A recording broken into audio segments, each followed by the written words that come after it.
আমার মেয়ের একটা সিক্রেট বলি, তাকে যদি নতুন জামা পরাই তাকে নিয়ে বের হতেই হবে। ওই দেখো কি করতেছে, মানে তাকে নিয়ে বের হতেই হবে।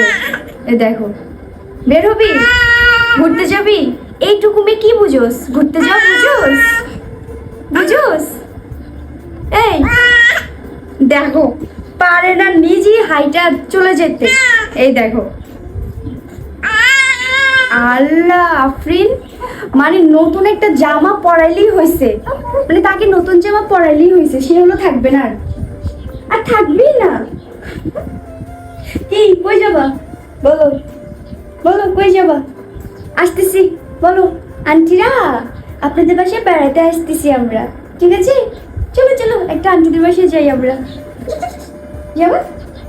মানে নতুন জামা পরালে তাকে আর ঘরে রাখা যাবে না, এখন তাকে নিয়ে বেরোতে হবে। মানে এই বাচ্চারা এরকম কেন করে? নতুন জামা মানেই বাইরে বের হন হওয়া। আচ্ছা আচ্ছা চলো চলো।